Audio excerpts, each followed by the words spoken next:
Welcome to the deep dive. We sift through the sources, looking for those crucial, sometimes really unsettling insights. Today, we're looking at a world where an app, mostly known for quick, fun, fleeting moments, can actually become something much darker. We're talking about Snapchat, an app built for stuff that just disappears, right? Ephemeral content. But for some people, it turned into this terrifying window, stalking, paranoia, just a complete violation of their safety. It really is striking, isn't it, how these digital tools meant for connection can so easily hide real threats. And with Snapchat, the very features like messages vanishing, things meant maybe for privacy, they can sometimes be twisted, used by people to evade, to stalk. And that's where you see that switch from just, casual chat to real, actual fear. That switch is terrifyingly real. It makes you seriously question how safe we actually are online. So today, we're not just sharing scary stories. We want to look at how Snapchat, this app built on things disappearing, can become a tool for, constant digital watching, psychological terror. And these aren't made up. These are real stories from real people. Their lives got completely turned upside down. So let's get into it. Okay, our first story. It starts out pretty normally, actually. About 3 weeks before things got really bad, our user gets a Snapchat friend request, username, @green. They didn't think much of it. Just another random ad. Then a few days pass, sit on the bus, heading to the gym, headphones on, a notification, Snapchat from @green. And it's a picture of them from behind on that bus. You can see the back of their head, their hoodie. No text, nothing. Just the photo. Their stomach just dropped. They knew instantly it was them. So they start frantically messaging @green, who are you? What do you want? Getting angrier and angrier. But the messages just opened and ignored. Total silence. Infuriating, right? After maybe a week of just shouting into the void, basically, they started to think, okay, maybe it's a friend playing some kind of sick joke. But then, about another week later, they're out at a local club with friends. And guess what? Another Snapchat from @green. It's a photo of them again, at the bar this time. But here's the really chilling part. The picture was taken, right next to them. Wow. Yeah, right there, in the club. Their friends were even in the photo, which kind of ruled out the prank idea, right? But it just made everything feel much worse. They saw it the next morning and just felt sick. But the absolute peak of the terror, it happened just 30 minutes before they shared this whole story online. They'd been inside all day, lying in bed, watching TV, window right there. Another Snapchat comes through. This time, they were ready, sober enough, took a screenshot. And what they saw it felt like such a violation. It was a picture of their house. Specifically, their bedroom window. And you could actually see their name in the photo, clearly visible. So while they were inside watching Game of Thrones, someone was outside their house, taking pictures of their window, knowing who lived there, and apparently knowing exactly where they were in the house. That escalation is terrifying. From a public space like the bus to a semi-public club and then right to the home, the most private space. And it really shows how Snapchat's design, the easy friend requests, people often just accept them without thinking. That you can accidentally create the perfect way in for someone like this. Yeah. Blurs the lines, who is actually meant to be in your digital circle. Exactly. And it didn't stop there. The user posted updates. They sent @green a snap. Are you fucking serious? @green screenshotted it. And ignored it, of course. Then came more Snapchats. Just pictures of a brick wall, sometimes only up for a second. One message just said, fuck, lying in bed watching Game of Thrones and I just got this. I'm fucking done. Then a video, black screen, just weird as fuck noises as they put it. After a few days of this, @green finally went quiet, messages unopened. But that feeling, that deep unease, it just stayed. Who was this person? What did they want? Just haunting questions. So @green showed how public places aren't safe. Now let's shift a place that should be safe, a school classroom. This next story involves a 14-year-old. Happened last year. They were messing around with a dating app for teens, one linked to Snapchat, just for a laugh mostly. You match, then add on Snap. They matched with this guy they thought was really good looking, accepted his friend request, sent a shy hi. His reply 2 hours later. A completely blank black picture. Weird, right? But they sort of brushed it off. Okay, but the next day, another message from him. This time, it's a picture of HESA, their school. That's jarring. But again, they tried to rationalize it. Okay, maybe he goes to the same school. Maybe we just haven't met. And then it escalates fast. During class, their phone just starts vibrating nonstop. Now, their classroom had these glass doors and windows looking out into the hallway. They checked their phone. There are maybe 15 pictures from this guy, all photos of them, sitting right there at their desk. 15. Wow. Yeah, picture after picture, clearly taken from just outside that classroom window. And then they look over, and he's there. Someone standing right outside the window, holding a phone, pointing it right at them. wearing a black hoodie, hood pulled up, covering half his face, pale skin, sharp jawline, and thin lips pulled into this grin. Their friend saw him too. Her face went red. She started shaking. That is horrifying, the suddenness of it, the threat becoming physically present right there, especially in a school, a place that's supposed to be secure. And you see again how the digital connection, the app, became the way in for a physical threat. It bypasses all the usual safety stuff. These linked apps, dating, and social media, they create this real vulnerability, especially for younger people. Absolutely. And as quickly as they tried to react, say something, the figure just vanished. Gone. They and their friend immediately told the teacher. The teacher checked outside, couldn't see anyone, notified the office. Next thing, there's an announcement over the school speakers. Everyone be on the lookout for this man. Ever since that day, the user hasn't touched Snapchat, used it all the time before, but now, just thinking about it creeps him out. They admitted, yeah, maybe it was a joke, maybe someone they knew trying to scare them, but it was still terrifying. Made them way, way more paranoid about strangers online. Okay, so we've seen stalking in public, stalking invading a school. Now, a story where the digital world seems to capture something else, something that ties into deep personal fears, past experiences. This user or their partner had moved back into the user's childhood home temporarily while their own place was being built. One evening, they're just doing a normal Snapchat story update, showing friends their parents' pet birds, 3 Australian and native birds, took 3 short videos, one after the other, posted them, didn't think anything of it. About 15 minutes later, they get a text message from a friend that says, "The fuck was that in your window behind you in the last one?" The user's just confused. What are they talking about? So they go back, watch their own Snapchat story videos again and again. And then maybe the 3rd or 4th time watching, they see it. Their stomach just sinks. Almost a panic attack, they said. In the background of that 3rd video, there's this faint image. They described it as, kind of looks like someone is at the door looking in with their hands cued against the door. Hard to make out, low quality. And the door was only really in the frame for like a second.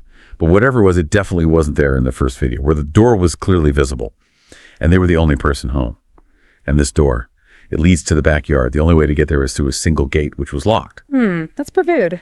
It's profoundly unsettling. Seeing something like that inadvertently captured in your own home, it turns just a casual moment into this terrifying discovery. It completely shakes your sense of safety, makes you question the very space you live in. Exactly. But here's where it gets layers deeper, much more personal, and frankly, even creepier. This user had a history. Chronic, terrifying sleep paralysis episodes. For anyone who doesn't know, that's when you're kind of waking up or falling asleep. You're conscious, but you can't move, can't speak. Yeah. Often comes with really vivid, scary hallucinations, feeling like there's someone else in the room. This user had it bad. From age 8 to 10, then again from 12 until they were 18. During these episodes, they almost always felt a presence. And from age 14 onwards, they frequently saw something. They described it as a faceless person looking into my bedroom window with their hands cut to the glass, just standing there, looking at them for minutes.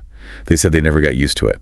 When they moved out of that house at 18, the visual stuff stopped. So the chilling connection, that faint figure they saw in the Snapchat video. The user said it looked almost 100% like the figure they used to see during those teenage sleep paralysis episodes. Wow. Yeah. They were in a nervous wreck all night over it. Said it looked like a face to the glass and 2 hands on either side. That's a really powerful example of how something digital can intersect with and maybe even re-trigger really deep psychological experiences. Past trauma, deeply ingrained feels, it completely blurs the lines, doesn't it, between memory, maybe hallucination from the past, and what seems like a current real event. It just magnifies the fear. Technology unintentionally providing proof for your worst, most primal fears. Horrifying. Absolutely horrifying. Okay, for our final story tonight. Now, this one's a bit longer, and it goes way back to late 2011. Snapchat was still pretty new then. Our user, friends talked them into it, downloaded the app. They were having fun with it, sending silly pictures, goofy faces, the usual early Snapchat stuff. Then one day in November, someone adds them. Username. We are one forever. Didn't think too much of it. Figured maybe a Facebook friend they didn't recognize the username for. The first message they get, it's a picture of a piece of paper, Sharpie writing, little heart drawn on it. Says, "Hey cutie, how are you?" User felt flattered, fluted back a bit. Over the next couple of days, they chat back and forth. But we are one forever. Never sends a picture of themselves. Never says their name. Always has an excuse or sends like stick figure drawings instead. The user just figures, okay, maybe they're shy, self-conscious, lets it slide. Thinks, wow, this person must really be into me if they're being this secretive, right? Here's where it starts to turn, really turn. One day, they're in the library, get a picture from We Are One Forever. First time is a photo of an actual person. But it's not them, it's some guy sitting on a couch, looking at a laptop, bookshelves behind him, and the text overlay says, "I see you." The user immediately looks around behind them, feels unnerved, but tries to brush it off again, maybe just weird flirting. Since the confused snapback, they're like, "I don't see you, why not say hi?" "We Are One Forever," it replies with a picture of like a college mascot poster. Says, "I was so nervous, you're just too cute." Yeah, that's a classic pattern, unfortunately. Build up a bit of false intimacy, the flirting, make the person feel seen in a good way first, then boom, I see you. Direct surveillance, it shatters that initial feeling, weaponizes the platform's directness, makes you feel instantly exposed, vulnerable, even if you try to rationalize it at first. It's a calculated move. And it totally worked, because soon the messages just got undeniably eerie. "We are one forever." Start sending pictures of the user, walking into lecture halls, eating in the cafe, standing in line for food, talking to friends. The texts now are things like, "I see you everywhere, and it's so funny how close I am to you." Whew. Okay, now it's definitely confirmed this is stalking. The user starts thinking again, okay, this has to be friends messing with me now? They ask their friends, everyone denies it. Point out things like the handwriting on that first note didn't match one friend they suspected nobody would confess. The Snapchats just got, in the user's words, too eerie. The stalkers started sending pictures only of the user, hardly any text anymore, like playing Where's Waldo. But the user was Waldo, and they were always being found. They tried to be more aware, look around constantly, never saw the same face twice, never caught anyone. Eventually they just stopped sending messages back, stopped even opening the notifications, though they kept piling up, just tried to ignore it, hope it would go away. But after about a week of silence, curiosity just took over. You know how it is. They started opening the messages one by one, every single one, picture of them, all over campus. In lectures, sure, but also leaving bathrooms, everywhere.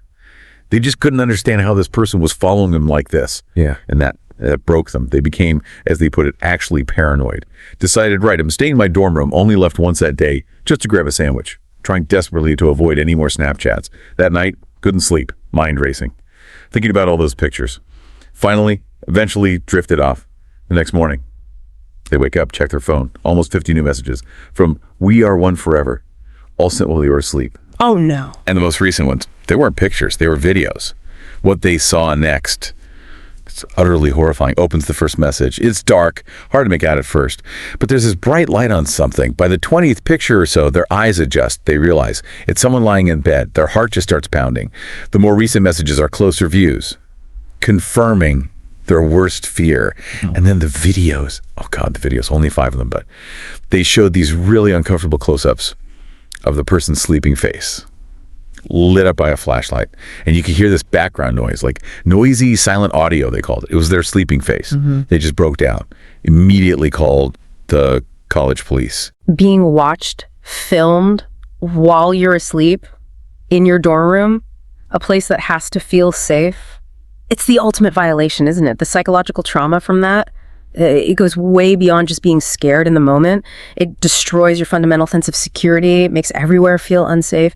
And this story really hits home that challenge with Snapchat too, doesn't it? The evidence just disappears, makes it incredibly hard for police to investigate, to prove anything. Such a crucial point, that ephemerality. The police did investigate. They questioned their roommate, but yeah, those Snapchat pictures, gone. Couldn't retrieve them. So about a week later, the user just went home. Figured, okay, I leave campus, it's over.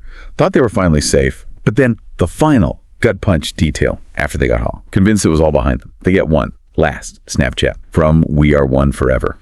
It's a crystal clear picture of their own house, their family home, broad daylight, specifically the kitchen window. And you can see them inside, sitting at the table, eating cereal. Oh my God. The stalker had found them again, even at home, miles away. These stories, wow, they're just such a stark reminder, aren't they?